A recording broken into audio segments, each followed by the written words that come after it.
Step right up, dummies, and listen to the stupidest sports show on earth with Rodney Newpol and Tim Van Stratton. Yeah. Well, hello there, and welcome to another edition, the 25th edition, in fact, of the stupidest sports show on earth. My name, of course, is Tim Dice K. Van Stratton. With me is Rodney Newpol. He's nothing today. He's not a primetime expert. He's I don't know. He doesn't have the mansion still. He's still living in an alley, a very well lit alley with a brick wall behind him. But Rodney Newpol joins me. Rodney, good morning to you. Yeah, I'm just here today. I'm here. I'm good. But no creative title for me today. I was pleased with the Thursday night football result last night, and so that's like the start of winter football for us last night, because that was some kind of blizzard going on in Cleveland, and really was a pretty good game, really fun game for a Thursday night game, and so maybe that'll get us started for a fun weekend. But good morning. It was very, very fun. It was very fun if you were an under better for like the first 3+ quarters, and then suddenly they decided to have an offensive explosion in the fourth quarter when the game was at its snowiest naturally. But yeah, the Cleveland Browns did it. And like you, I was very happy to see that, not just because we both said that the Cleveland Browns were going to make this game interesting in our Substack best bets, but also because now that's one less team with 2 wins, and it helps the New York Giants draft stock. They're now third going into the weekend. So yeah, and those other teams are going to win a game at some point. Are the New York Giants going to win a game with Tommy DeVito under center now? Well, they won 3 with Tommy DeVito last year. You forget, but yeah, I was doing look not to start the show with NFL draft talk, even though I know that you specifically love NFL draft look ahead. But the Titans and Jaguars, so like both of those teams are sitting in with 2 wins right now. Obviously, the Jaguars have their quarterback; they're not going to move on from Trevor Lawrence. The Titans probably would want to get a quarterback if they're high, but those teams have not played each other this year, so they still have 2 head-to-head matchups.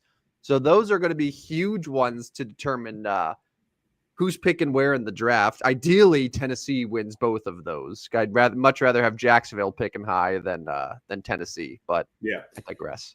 Yeah, it'll be interesting to see the rest of the year. And then for Cleveland, like you won that game and you won it over a rival. But like, here's the deal on Cleveland, like, you actually showed your fans that you should have actually been a little bit better than you have been all year, is really what you did. Like, and Jameis Winston, he is what he is. He was solid last night. He did turn it over there, in a couple bad spots. But did you see his pregame? His pregame was hilarious to me. That guy is a national treasure.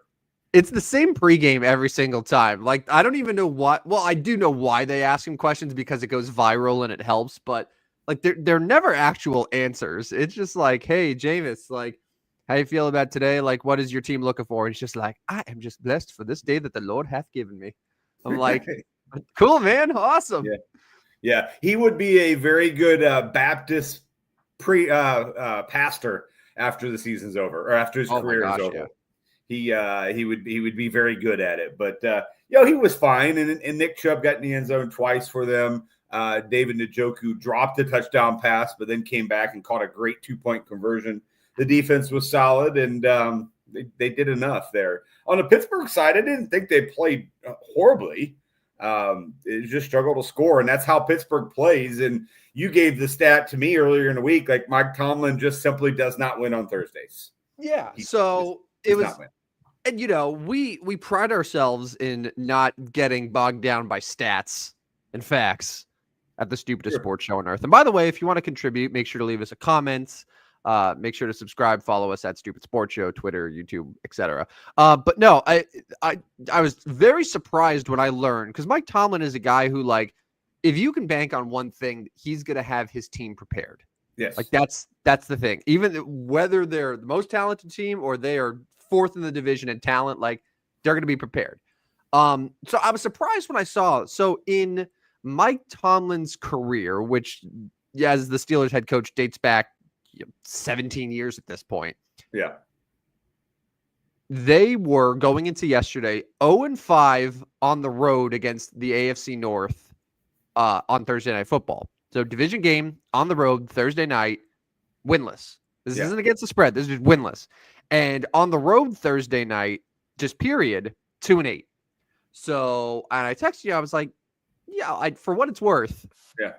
And we saw the conditions. It's like, okay, it's going to be kind of cold. Like we just talked about it with the Ravens Steelers. Like these division games, especially the AFC North, it feels like they're always so unpredictable. You can get the shootouts that we saw with the Bengals versus Ravens. You can get the slugfest that we saw with Ravens Steelers. And now what we saw with Brown Steelers pretty accurate for what we expected. Yeah. And I was like, it wouldn't be the craziest thing. It's the type of game that Jameis would randomly pull out of his ass and win. And that's what happened. So now Tomlin is 2-9 on the road in Thursday Night Football, which is wild to me. Yeah, Colin Cowherd brought up a good point yesterday, is that Tomlin demands the most out of his players in the preseason. They're very physical, and obviously he's very prepared. And Tomlin's philosophy is, I will not change for the random Thursday night game. I will win the Sunday games. And apparently he is almost unbeatable when he plays on Monday Night Football, which means the extra day rest, you're not going to beat him. You get short rest, you better beat him, because he's basically saying, listen, we're punting on this game. We're punting on this Thursday Night Football. We'll take this one loss. We'll go win 10, 11 games on Sundays and make the playoffs that way. So, I mean, it makes sense. It makes sense to not completely change your whole philosophy based off one Thursday night game. But, so, I mean, it was nice. And I took them on money line. So the plus 160/170 some places, that pays off. It's a nice unit win for me there. Good unit win, Rodney. Yes. Good job. But yes, my units went up last night. Any huge surprises from yesterday though? We both like the Browns, so we're not terribly surprised that they outright won. But any surprises? Because Russ was pretty efficient, played well. He took a lot of sacks. Took about 4 sacks there. Pittsburgh, they didn't run the ball super well. Here's what's kind of surprising. Maybe they just totally split the carries between Najee Harris and Jaylen Warren. So it's probably more of a 50-50 backfield now. And then George Pickens only ended up with 4 catches. Calvin Austin was the leading receiver yesterday. So, there were some surprises there. Know what I'm surprised about? I'm surprised that TJ Watt and the Steelers defense only got to Jameis one time. Yeah, they did a good job of chip blocking and doubling him and keeping him away from Jameis. The one strip sack, a strip fumble, did not come from Watt, but came from the outside. The guy smacked down, and I thought at that point we were in trouble. Cleveland was in trouble because they scored. Jameis turned it over. They scored again. Pittsburgh went ahead. I was very surprised to see Cleveland come back and win that game. They picked up a big third down, picked up a couple fourth downs actually, to come back and win that game. Pat Freiermuth had a couple catches for Pittsburgh. I mean, I guess the surprise, I don't think we're all that surprised, but I guess the surprise was the fact that Cleveland had the 4 or 5 sacks. People are down on that Cleveland defense, but I'm always willing to play a defense against Russell Wilson, in a DFS type format, because he will take sacks and he will throw the ball away. Yeah. Yeah. And just with the forecast, it's not it's going to be this huge high scoring game. Yeah. It's difficult out there. Here's a surprise I just thought of too. And we were kind of texting about it yesterday. I'm surprised that as the game was going on, it felt like the Browns were abandoning the run. Yeah. And it was hey, it's a 3rd and 2. Hey, we're going to have Jameis throw it 25 yards down the field here, in the snow where these receivers can barely see what's happening. That game plan. Now, in hindsight, worked. Yeah, won the game. But at the time, it was man, you got Nick Chubb just sitting back there, and it's oh no, we're gonna have Jameis throw his way to a win here. Yeah, it didn't seem ideal, but hey, what do we know? They're now 3-8, and Kevin Stefanski back to the Coach of the Year talk. No, not really, but it's so funny how fickle the Coach of the Year talk is, because we were talking him Coach of the Year last year when they had a terrific year. Now he's on the verge of possibly being fired. So. There's no way that he would get fired, right? I wouldn't think so. I would guess that Cleveland will stay patient with him. I mean, I think he's a good football coach. It's the Browns, so I don't know what you expect out of Cleveland's football team. You do have a journeyman quarterback that came in after a bad quarterback in Deshaun Watson. Like, the issue with starting 2-8 for the most part was Deshaun Watson being terrible at the beginning of the season. Jameis has been fine. He's been what Jameis Winston is. He turns it over and he also makes some plays. He had his first rushing touchdown in 3 years yesterday. Was that really? And it was beautiful, by the way. It was beautiful. He escaped some dudes and rushed right in. I mean, if they're going to put it on Amazon saying it's his first touchdown, the rushing touchdown in 3 years, I'll believe it. I didn't pull up the stats, but I'm believing it. You tell me it on TV, I'm going to believe it. No, I 100% believe it, because he's not an agile, running quarterback. He's strictly sort of a pocket passer, and he makes plays. He's not going to look to scramble. Like, I think his rushing prop yesterday it had to have been fewer than 10 yards for sure. Yeah, well, I mean, I'm assuming he nailed it. Maybe with that run alone, although that wasn't that far of a run. It was more just how it was done, because he looked like he was dead in the water. Looked like he may just have to kind of chuck it to somebody, and he didn't. Ran it in, and that was a big play. I thoroughly enjoy when coaches are aware of their team's record and decide, hey, we're not just going to try to kick a field goal. Yeah. We're actually going to go for it. Like that Jameis one in particular, the Browns already had the lead, right? Yeah. This is when they were up 4 points. It was 10-6 at this point. Yeah, and then they went for 2. And rather than be like, well, we could kick this chip shot field goal, we'll make it a touchdown game. They're 2-8. Like, just go for it. Like, worst case, you don't get it. And then you have to have the Steelers offense, which is 6 points up to that point, that hadn't scored a touchdown in 7 quarters of football, have to go 99 yards down the field in the snow. Yeah.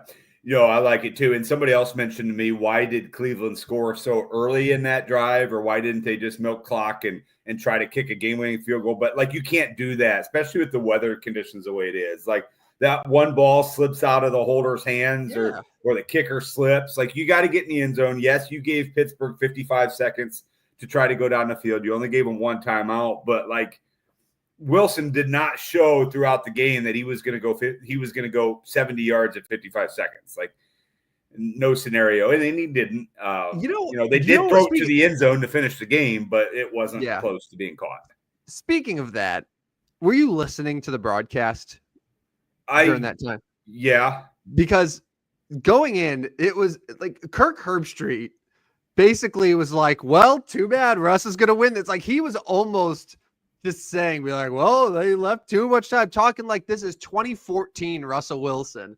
Yeah. Like, it's too much time. He's going to go down the field, one timeout, and you do that. And it's like, they're talking as if it's a guarantee. Like, I lived in Ohio. I know that if there's anything, you left too much time on the clock. I know, like, there's a difference between, because as a broadcaster, your job is to be like, well, stick around. Anything can happen here. But he was basically like, oh, yep, Steelers are going to win this. Like, there was no doubt. And then finally, until the end, it's like, oh, okay. Go Browns. Didn't get it done. Yeah, no, I did hear a little bit of that. And I know, who's that? It's Musburger, right? No, it's Al Michaels. Al Michaels, that's right. Herbstreit. Yeah, Al Michaels. He was like, well, we're going to at least get to midfield, and the ball's going to end up in the end zone to finish this game somehow, some way. So, yeah, I mean, it was pretty much predicted. And it did. The ball got to the end zone in the final play. I'm curious because, like, no Steeler receiver even, like, turned around on that final play. I didn't notice until I saw a replay this morning of George Pickens just straight up fighting a guy behind the end zone. In the stands, right? Yeah, like they totally just abandoned the actual play itself and just went out of the end zone and were just beating the shit out of each other. And then I just saw a ref run over, and then I don't know what happened after that. I mean, they didn't call a foul, but imagine a situation where there's offsetting penalties there. You have to replay the down. So Pickens had no interest in catching the final touchdown to win the game. Instead, he just decided, let's go fight. Right. Like, it was him. And I don't remember the defensive back that he was tied up with, but yeah, like you could go back and see it. And they were just kind of holding each other. And then they just went back of the end zone and kind of just threw each other down. And that was it. And then you just see a ref come over after the play had ended. And then that was it. But like it probably should have been if the refs saw that earlier. It's offsetting penalties, and you got to redo the play. Yeah. Yeah, no, Can you imagine? and then somehow Pat Fryermuth catches it in the end zone and wins the game. And then at that point, I'll believe everything that Kirk Herbstreit and Al Michaels are saying, because at that point, then yes, the Steelers would win that game on a walk-off. Yeah, so that's how it goes. Yeah, it was a fun Thursday night, better than a lot of the Thursday night games we've seen. All right, so looking ahead to the weekend here, we talked a little bit of Week 12 on Tuesday. Do maybe a closer look today. All right, I'm just gonna run through these noon games for you. Yeah. The first round. So we have Chiefs Panthers, Cowboys Commanders, Patriots Dolphins, Bucks Giants, Titans Texans, Lions Colts, Vikings Bears. Yeah, I can't say it's not very fun. Yeah, I can't say that's the greatest slate we've ever seen. Vikings Bears might be interesting because it might be close. It's in Chicago. Yeah, that's not great at all. I mean, Lions Colts is probably the one that is the most intriguing. It's 49.5 point total. So that's the one that odds makers are saying, hey, there's going to be some points in here. Enjoy. And the Lions are always fun. Yeah, I'm going to have to look at pricing. I played Anthony Richardson last week because he was very cheap. It actually paid off pretty well for me. I mean, you've seen that you can kind of throw on Detroit at times, and they're going to have to, right? Like the only way they're going to keep up is they're going to have to throw the ball, and that's where I don't know is if you can. And I play Jonathan Taylor a lot in daily fantasy formats. I don't know if I can, right? Like, are they going to be handing off the ball to Jonathan Taylor all that often? I don't know, man. I think you got to look at the passing game for Indianapolis. I'm not sure it's all that good. What did Richardson do last week? He was 20 for 30 for 272 yards. Not bad. That was very good. No, he had a very good game, and he made some big plays for him. Now, and they're back at home, which is good. Yeah. But there's a big difference to me between you're playing the Jets, who are just in total free fall, versus the Lions, arguably the best team in football. I mean, Vegas is telling us this is going to be a 28-21 game. At 49.5, it's a 7-point spread. So if the Colts are going to get 21, is that 2 passing touchdowns out of Anthony Richardson? I don't know. I find that game, I find that game probably my favorite of the noon slate. I'm tired of seeing the Cowboys, so I don't even think I can see Cowboys Commanders. I'm just so tired of watching them play. Vikings Bears I find interesting because I still think Sam Darnold is not very good. I know he beat the Titans last week. I will be playing some Bears defense this week because Sam Darnold will turn it over. Now, he did not throw an interception last week against the Titans. He's going to turn the ball over. I think to your point, Vikings' last 2 games have been Jaguars, Titans. Yeah, two of probably the 3 or 4 worst teams in the NFL. And before that was the Colts. Like, they're not great. Right. Like the defense. Yeah. Defense can't stop anymore. So, and it, they've won the last couple games, but if you were an offense firing on all cylinders, you're doing what Detroit is doing, right? You're doing like what Buffalo can do. Like, you are comfortably beating these teams. And it seems like the Vikings, it's like, oh, it's kind of close. Like, Darnold is allowing the other team to sort of get back into the game. So yeah, I'm looking at this, and to be honest, like, people might be surprised that the spread's only 3.5 points. I mean, the Vikings are coming in with an 8-2 record. The Bears are 4-6. But I kind of feel the same way about that I did going into the Steelers-Browns game, where I was like, you know what? That spread actually makes a lot of sense to me. Yeah, actually, I could see that too. At plus 160 right now for the Bears, that could be a very good money line type bet. Because like, there is something to be said about, okay, you're 8-2, but you're due to lose, and you do lose a road game here, and that's okay to lose. For the Steelers, like, yes, it hurts their divisional chances because Baltimore may gain on them, but like, you're still in good spot for the playoffs. Okay, you lost your game, now you take your break and you go on. Minnesota loses this game. Okay, still 8-3. You're still in a great spot. Now they've got the Cardinals and Falcons and then Bears again, all at home coming up after that. They got 3 straight home games coming up. So like, okay, you lose this game, you're not in terrible shape. So I'm with you. I think Chicago on the money line would be a decent bet. All right. And then the 3:00 games, you have Broncos, Raiders, Yeah. 49ers, Packers, Cardinals, Seahawks. So it's only three again. Um, 3 weeks ago, Cardinals, Seahawks, I would not have given it any thought. There's an argument that actually might be the best game, and maybe even above 49ers, Packers. Now, 49ers, Packers, it seems like whenever those teams play each other, it's always going to be close. So, yeah, it's good. It's deserving of being America's game of the week on Fox, but I'm not sleeping on that Cardinal Seahawks game, to be honest, especially now when you look at the NFC West and how it's a 4-team race going into the final few weeks of the year. Yeah. No, I think that should be a good one. But let me go back to San Francisco, Green Bay. Brock Purdy left practice, and his status is actually in doubt for this weekend. That obviously, like, big. Is that on Thursday? Yeah, he left practice on yesterday, and he's got a shoulder injury. So now they go to Green Bay with another injury in San Francisco. Like, I think we just got at this point. Maybe just say, you know what, San Francisco just don't have it this year. Like all the injuries, it's just not in the cards for them. Like they've had a good run, and maybe they can come back and have another run next year. But right now, you got to go to Green Bay. You know it's going to be cold in Green Bay. Like this is the time of year. Like you're not going to avoid being cold when you go to one of these cities, especially Green Bay.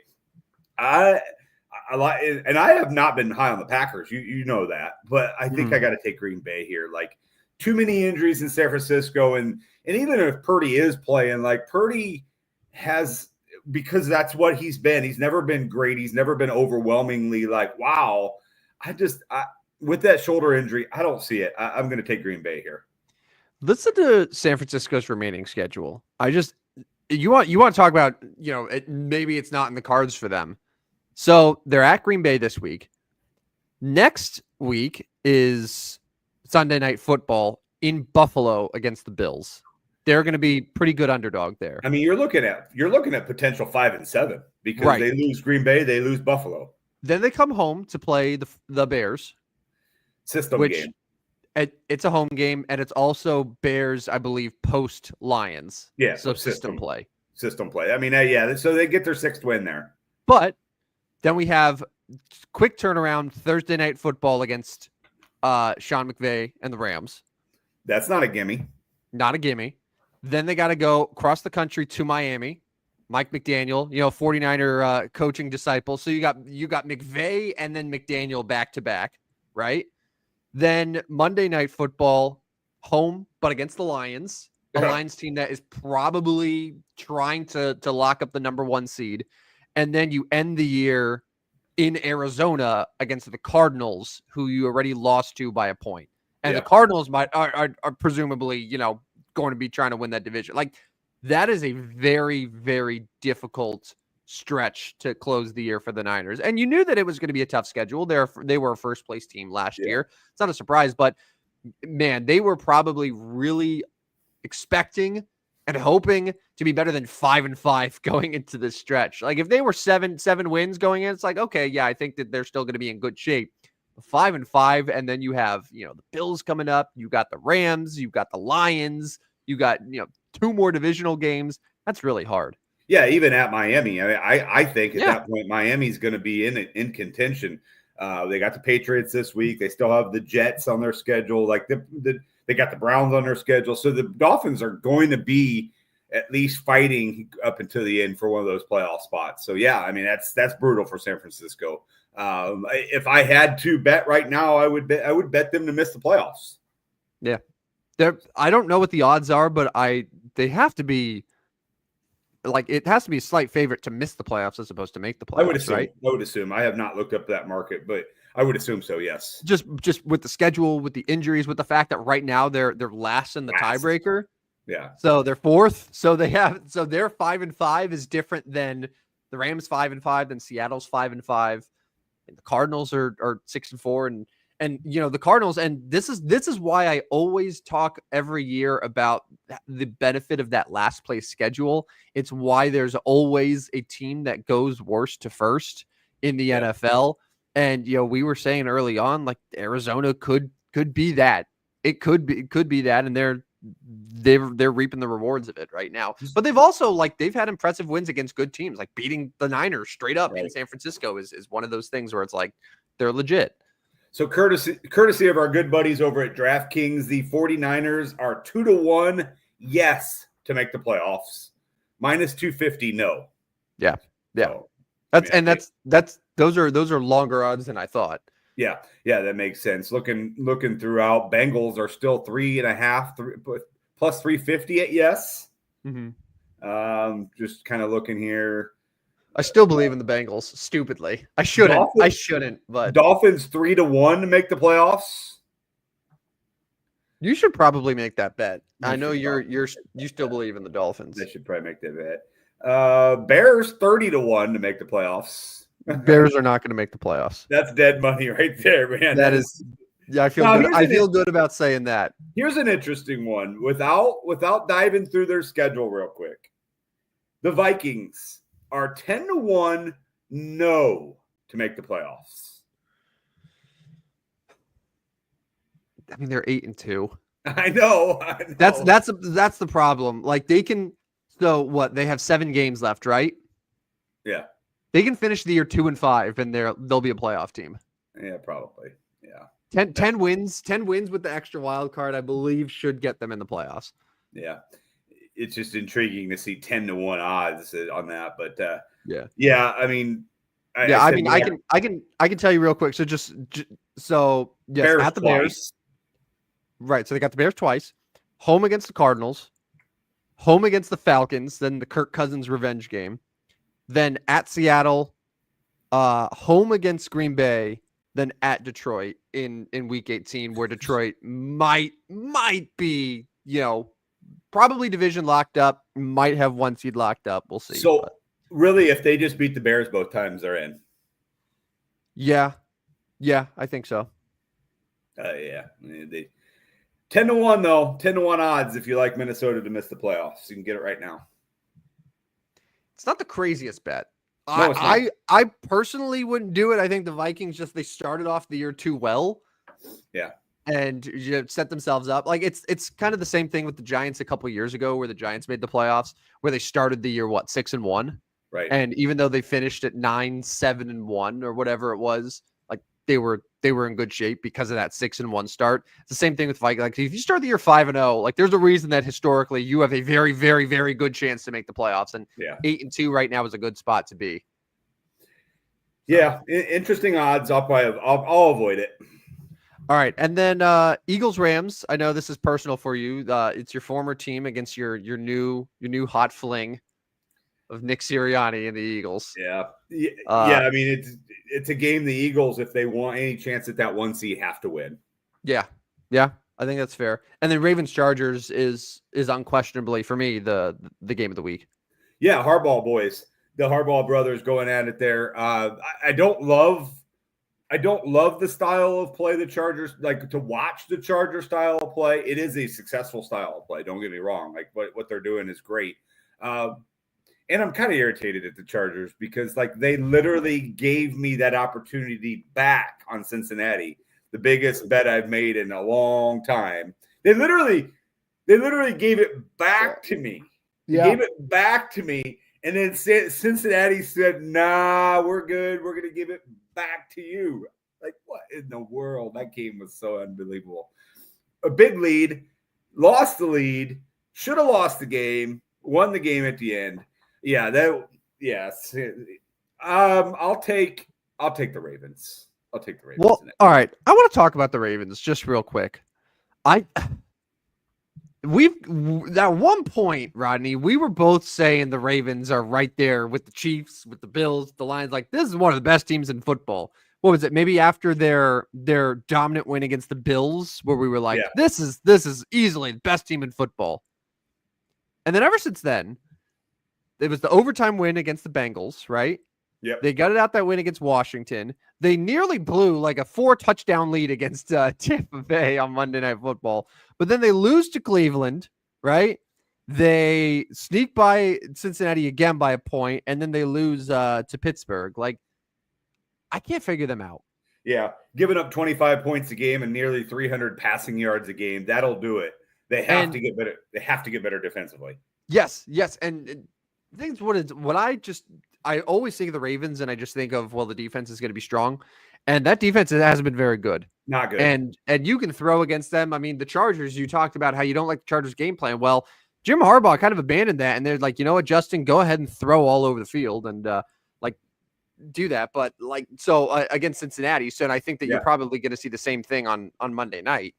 But yeah, so at the Chargers here, just to run down the Ravens real quick, then hosting the Eagles, at the Giants, should be an easy one, but then hosting the Steelers, at the Texans, Week 18 hosting the Browns.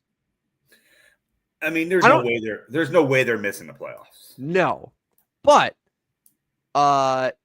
from being a top 2 or 3 team in the NFL to like the 6th seed in the AFC.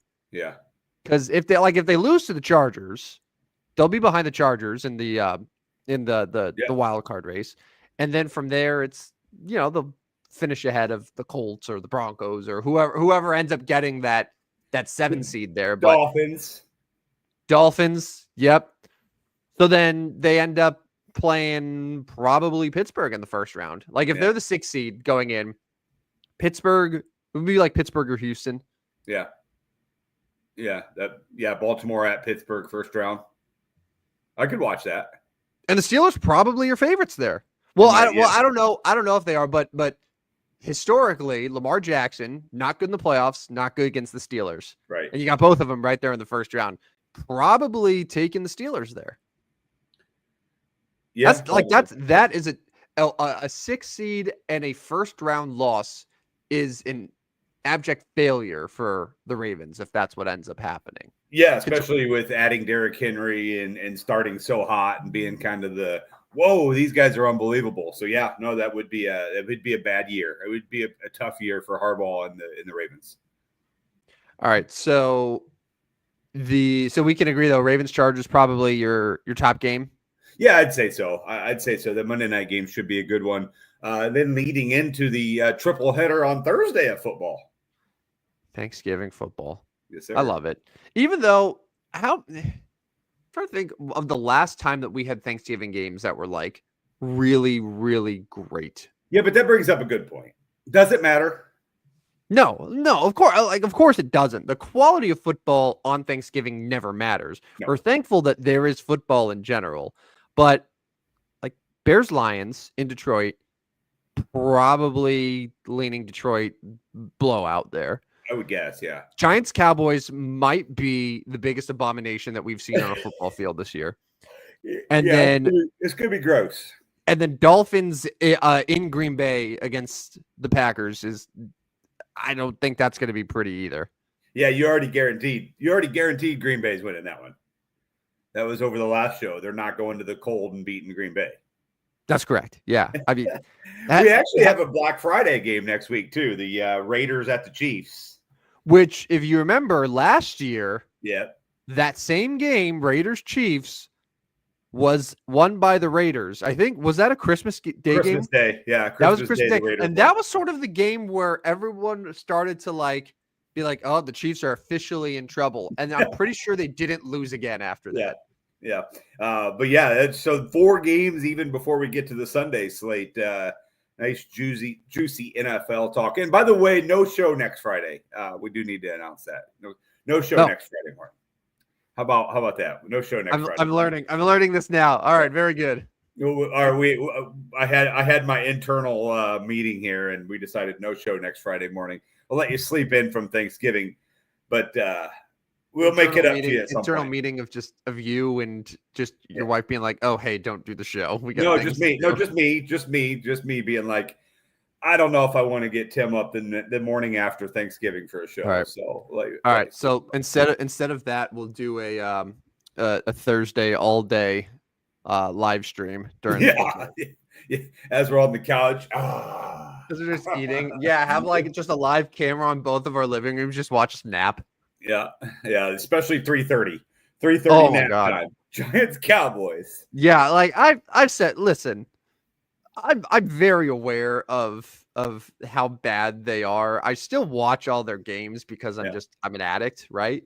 But I cannot see myself like locked in every single play on Yeah. that game. Like I can't do it. If I start to get that post turkey sort of like tiredness, like my eyes get a little heavy, I'm leaning in all the way. I'm You're not trying to going fight it, is what I'm saying. I'm just like, Yeah. let's just see where this takes me. I'll wake up and I'll be like, okay, good. The score is still 7-3. Awesome. 7-3 early fourth. Yeah, Yeah, like it's I'm going to good be a with that. gross one. I do think the Dolphins are going to contend in Green Bay. I really do.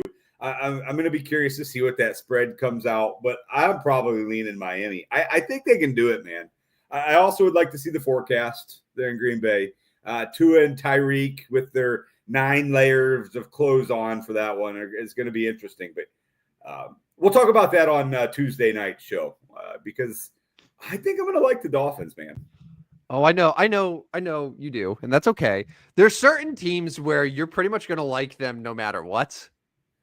Like, Yeah. or at least you're going to talk yourself into liking them no Yeah, matter what. probably. Miami is one of those teams Yeah, somehow. probably. Yeah. Yeah, you're probably right. But we'll The four discuss and that on Tuesday. We'll the discuss that four on and six Tuesday. Dolphins, where one hit on their quarterback could end his career. That's true. That's true. Hey, I got an NBA question for you. Yeah, Let's move on. We'll do this, and then we'll do best bets for betting. Tell right. me this year, because for me it's difficult because there are lots of quality players in the National Basketball Association. We know that. But if you had to pick 5 guys right now as your starting 5, your best 5 players in the entire NBA this season, I'm curious to hear your lineup here. Okay, so you asked me 2 different questions. So, am I giving you my top 5 period, or am I giving you a starting lineup? So I need a point guard, I need a big, I need a guy on the wing. Like how do you want me to do this? Because I honestly think I could do it in a way that meets both. Let's give me your best 5. It's not a lineup, it's your best 5. Okay. All right. Off the top of my head here, and this is based purely on what I've seen this year, Yes. how they've played this season, and we're not looking at anything else, right? Correct. Okay. Number 5, and this would probably be like the point guard right now, again, based on this year. I think LaMelo Ball has to be in consideration for the top 5. He's been amazing. So I'll put him at number 5. Number 4, let's go.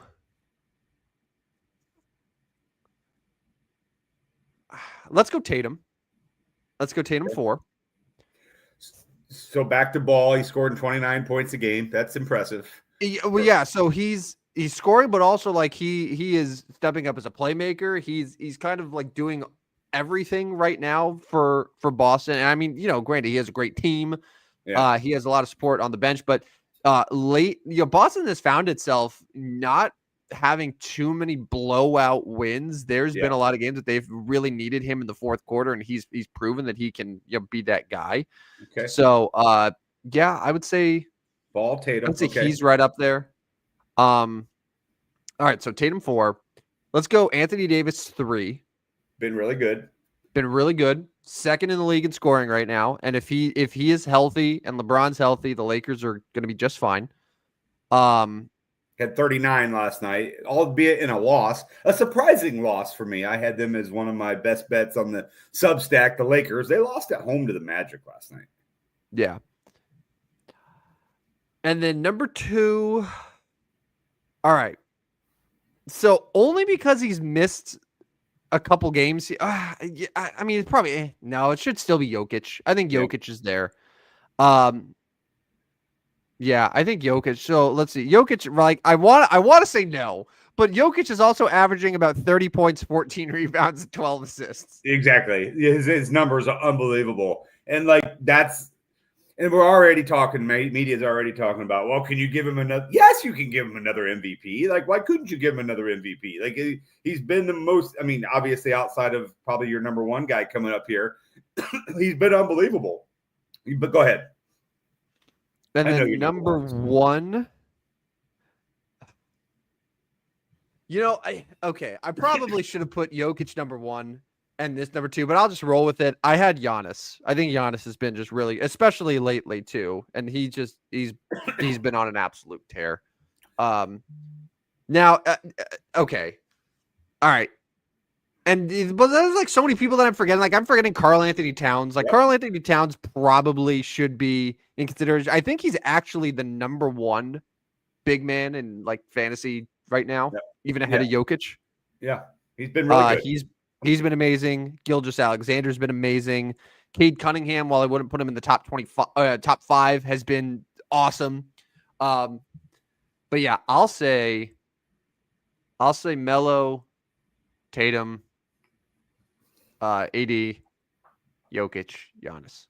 And just think about that. You could actually roll with that as a starting lineup if you really wanted to. Yeah. Melo at the 1, Tatum at the 2 / on the wing, Giannis that 3, and just have him slash AD 4, Jokic 5. Yeah, that team doesn't lose. No, Doesn't lose a game. ever. LaMelo's the smallest guy out there. He's 6'7". It could average 25 assists. Yeah, like he never has to shoot. No. But here's the thing too, like, well, probably not Giannis. I don't trust Giannis really to hit from 3, but like obviously Melo could shoot from 3. Tatum clearly could shoot from 3. AD, if he could, given the right sort of plays, he could hit a shot. I mean, that's everything you need there. The playmaking's great. The athleticism's great. Like, I feel good about that team, man. That's a pretty good lineup. That's a pretty good lineup. All right, I wanted to get to that. Were there any disagreements there? Was there anyone that you would have put in the top 5 that I left out? I don't think so. I mean, Karl Anthony Towns was the next one for me too, and maybe I would have an argument over Ball for him, but probably not. To be quite honest with you, I mean, what about like for a point guard like SGA? So like SGA or Melo. Yeah, no, he would be a great choice as well. You mentioned Cade Cunningham, again, not a top 5, but certainly been terrific. I mean, old man LeBron has really good numbers so far this year as well. I mean, the dude's been great. I think so. Next show, and the guy that did not start well, but has obviously come onto his own here recently. What about Wemby? I mean, yes, I know his season started slow, but he's up to 23 points. What do you have? 50 that one night, 10 rebounds. I mean, he's not a top 5 this year yet, but I wouldn't be surprised if he is. Not yet, because he's not efficient enough compared to some of the other guys that are scoring at a better clip and are doing it more efficiently. But like, you also can factor in Wemby's defense, which he's probably going to be the defense player of the year every year for the next decade. He's averaging 4 blocks. It's impossible to score on him when you get near the basket. So you got to factor that in as well. And a lot of times when we talk about best NBA players, we're not, factoring defense in as much as we should. But yeah, I mean, I could see him finishing top 10 this year. Absolutely. But I mean, God, man, like, you have Jokic and you have AD and you have Towns and you have Giannis. Like, there's a lot of guys. I mean, hell, like even like Alperen Sengun has been like really good this year. Like, there's so many bigs. And that's so Tuesday's show. I'm going to challenge you to give me the top 5 underrated NBA players this year, which Sengun might be on that list. Underrated. Be on every list if I have my way. Yeah, that'll be coming. We'll do that on Tuesday. So like, so underrated in the sense of this is what I'll do. Like, underrated guys that we should talk about as stars in the same way that we talk about other players, but that like maybe because they have a great teammates. There's already guys that come to mind, but yeah, I think that's good. I can give you some underrated NBA guys. No, that's good. Yeah, that's good. We were going to talk a little NBA Cup. We can do that on Tuesday as well. Let's get to best bets for betting. Why don't we? Let's do it. So best bets for betting this week. Our records right now, I am 26-19-2. I won't pull yours up now. I'll let you do that. That's fine. It's fine. I own it. You are 17, 29-1. It's all good, man. All right, I'm going to get We're us on the way started. I'm going to get us started, and I'm going to go to the Big 12, where Arizona State hosts Brigham Young. I think Brigham Young just kind of got going early, kind of got on a roll, really got lucky against Utah, got beat against Kansas, and I think the downward slide. They're not that good. And now you're going to play at Arizona State. I believe, yes, Scattaboo is back for Arizona, the running back. He was back last week. He's back this week. Arizona State just went to Kansas State and won. Now they're at home. They're a 3-point favorite. I'm going to take the Sun Devils. And this is a Sun Devils team that at the beginning of the year, I wasn't sure was going to win over about 3 games.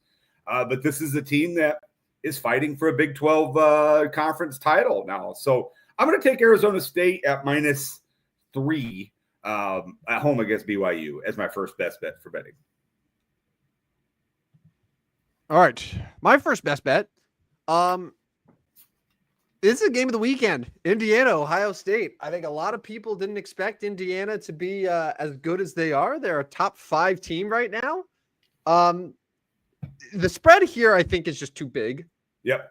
I get that it's at the Horseshoe. I get that it's Ohio State. I expect Ohio State to win, but I think a lot of people are just like, Indiana, they are they don't deserve it. They're gonna get blown out. I don't know, man. They got a really good coach. The offense has been great. Like Curtis Rourke is probably a legitimate NFL prospect whenever he comes out. It's a good team. I think they keep it closer. And like Ohio State hasn't really blown out too many teams this year. There's been a lot of games where they've been closer than people expect. So this is just a hunch for me, but I like Indiana and they're not going to go in with this pressure of like, oh my God, we need to win or else our entire season's over. Like their playoff chance is pretty secure at this point. So yeah, I'm going with the Hoosiers plus 10.5. It's just the number's too big. My second one, I'll stay in the Big 12 and maybe a homer pick, but I'm not so sure about that. Kansas is at home against Colorado. Colorado's a 3-point favorites. Obviously, we know all about the Buffaloes and all their excitement they've had. Kansas started very poorly, obviously very, very poorly. In fact, this was a team that some thought could be in that top 12. They obviously weren't. They lost 5 of their first 6, including 5 in a row. Illinois, UNLV, West Virginia, TCU, Arizona State all beat them. But they've won back-to-back games, and both of those games were big upset-type wins. Iowa State, BYU. I think it's going to be 3 in a row. I think they're going to be able to beat Colorado. I think if you can keep, obviously, Travis Hunter contained, you can score on Colorado. I know that's not the terrible defense they were a year ago, but I see the Big 12 just up in flames, and this would be a Kansas win. I'm going to take them for the best bets for betting at +3, but I'm also going to take them off of the best bets for betting at +110 on the money line. I like the Jayhawks to win this game. Ooh. Now hold on. Before you go any further, I did say they're at home. It's actually at Arrowhead. They're the home team, and that will still be the home crowd, but it's not in their home stadium because their home stadium's under construction. I'll still take Kansas in Kansas City. I'm shocked that you would pick the Jayhawks though in any capacity, man. This is huge. I mean, I haven't been like picking them too much in football, obviously basketball, but even basketball, like some of their spreads get so high where it's like I can't take them to cover 12 points against Michigan State. Like that's too many. But I do like Kansas to win this game. I think they're playing tremendous football right now. These two teams haven't played since 2010, which surprises me a little bit. Kansas, Colorado. It's been 14 years since they played. Very surprising. Very good. You know what? I'm with you there, man. I'm with you. I feel like I've bet against Colorado though so many times, and every single time I get it wrong. Well, I keep waiting for Colorado. I keep waiting for the 2023 Colorado to show up, and it hasn't happened. And I cannot get them right. In our nerd text group, we're gonna have haters on this one, so we can cheer together. We can be together in this one and go Jayhawks and maybe end Travis Hunter's Heisman candidacy here. So you saw yesterday as if it was any surprise that he is going to declare for the draft, but he's declaring as a two-way player, as a corner, as a wide receiver. I know we have a Shohei Ohtani in Major League Baseball. I don't think he can do it full time both sides in the NFL though, right? Like, am I wildly like underrating his abilities? Because part of the reason that he's projected to be the top overall pick in the draft is because he can do both things. So like I get it, but like, is he going to be able to be a team's number 2 receiver and then a number 1 corner? That's pretty impressive if he is. Like in the NFL. In the NFL. Like it's one thing at Colorado, but no, it'll be very impressive if he is. I have my doubts, but Jacksonville's pretty this time of year for Travis Hunter. So good luck. Hey, Jacksonville's pretty at every time of the year, buddy. Good point. Okay. Duval. All right. Number 2, best bet for betting. Apparently we're sticking to the Big Ten this week for my college. At the Big House, Northwestern coming in. Maybe this is me thinking that Michigan is better than it is. But I do not understand why Michigan is only a 10-point favorite here. Right. Like how I feel, like it's one thing with, Ohio State being a 10.5-point favorite over a top 5 team in the nation. But this is Northwestern we're talking about. And I don't see Northwestern being remotely close in this game. Yeah. So that's fair. Like what am I missing here? Because it seems so obvious. But what am I missing? Michigan's not all that good, but Northwestern's bad. So I probably would side with you here. That's what I'm thinking. Like I'm not saying that this is a national championship Michigan team like it was last year, but Northwestern is just not good. Like they're not a good team, and they got to go to Michigan. Like I don't see it. Yeah. I don't. It's gonna age very bad on Tuesday when I get this wrong. When Northwestern wins straight up. But anyway.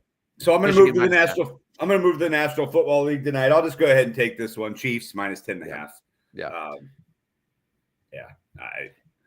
Both times that there's been a double-digit favorite in the NFL, the favorite is 1. Yeah, I mean, especially and like the whole narrative of coming off a loss, like it's not going to be pretty for Carolina. Like I'm going to take Kansas City minus 10.5. I'll grit my teeth, and I mean, if Carolina can come within 10, pat them on the back. Okay, we lost the game, but I don't see it happening. Carolina coming off a bye too, off a win. Yeah, will do. No, I'm with you there. I think the Chiefs blow them out. All right, here's one: Texans hosting the Tennessee Titans. The Titans, as we've talked about, one of the worst teams in the NFL. The Texans had a nice blowout win on Monday Night Football against the Cowboys. I think that Houston has shown you that they can pound the really awful teams in the NFL. Houston needed a win like that on Monday night. They were a team where the stock was going down on them a little bit, but now they've sort of reemerged. They've regained their confidence. Nico Collins is back. It feels like it's the Texan team that we saw the first few weeks of the season. So I like them to cover this against Tennessee. I don't see Will Levis and the Titans having a shot, or Mason Rudolph, or whoever the hell Tennessee is going to put there. Yeah. I don't buy it. Good one there. My last one's going to be, I'll take Seattle. I've been Seattle. That's your other one. That's your other one that you'll always blindly trust them. Nah, I don't know about blind. I don't know if there's a difference between the Seattle team and the Arizona team. Like Arizona's been good, right? Like Arizona's been good, but are they all that talented? I don't know. So I'm going to take Seattle. They're at home. They're minus 108 on the money line. I'm going to take them straight up to win this game over Arizona and put the NFC West in like complete free for all. Chaos. It would be chaos. Totally. Yeah. So which I love. I love that. Like I would love going into the last 2 weeks of the season where there's 4 teams that are all either tied or like game separates them. It'd be amazing. Yeah. So I'll take Seattle on the money line. Last one for me. It's the AFC West. It's pretty gross. Broncos are playing really great. Raiders are playing really bad. That said, it just feels like we are due for a Bo Nix reality check a little bit. The game is in Vegas. I think Antonio Pierce is going to have the Raiders ready for this division game. It's call it a hunch, if you will, that the Raiders cover this game, and I think they could win outright. I don't know if I would bet them to win outright. I mean, 6.5, it's a pretty big number, but taking the Raiders here, partner. All right, there we go. And those are our best bets for betting for week 12 of the National Football League. All right. Before we get out of here, this is episode 25, the stupidest sports show on earth. We probably should have spent the entire show doing Barry Bonds tributes. Barry Bonds, the best number 25. Yes. We can agree there. Yeah. Yeah. All right. Well, so I wanted to come up with a very extra special Barry Bonds stat for you, and I found this one. So Barry Bonds, in his 22 years of playing Major League Baseball, compiled a WAR. This is on Baseball Reference, a WAR of 162.8. That is 162.8 wins above replacement. Full season's worth of wins. Yeah. Over a replacement player. But I wanted to look not at the player that he is, better than in terms of the WAR department, but I wanted to take combined players who still fall short of Barry Bonds. For instance, Barry Bonds' WAR of 162.8 is higher than the combined WAR of Ken Griffey Jr. and Johnny Bench. Barry Bonds' career WAR is higher than the combined WAR of Ozzie Smith and Pete Rose. Four pretty good players there. And Ken Griffey Jr. Barry Bonds' combined WAR is higher than the combined WAR of Jeff Bagwell and Rod Carew. I've given you 6 Hall of Famers.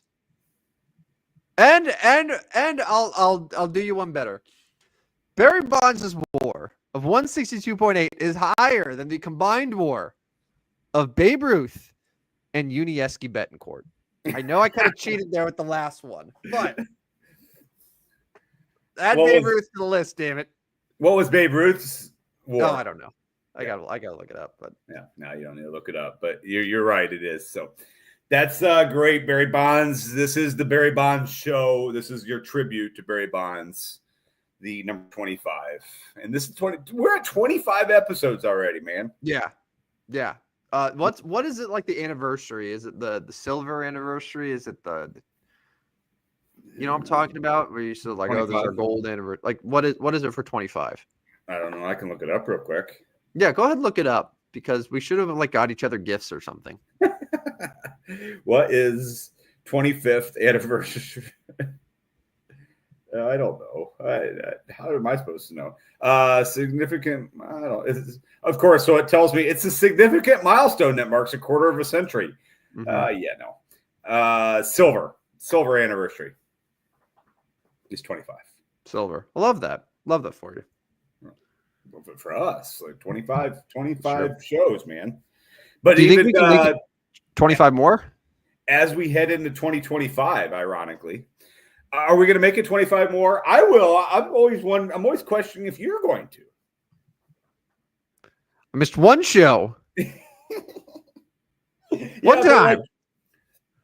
I feel like you could just like. I'm done. I'm not talking. I'm done. I'm just so frustrated. I keep placing these bets, or I keep talking about these bets, and I can't win. I'm done. I'm not letting these listeners hear this nonsense anymore. Hey man, listen. The better days are ahead. Okay. Yeah. 2025. I can't wait for the Substack of 2025. If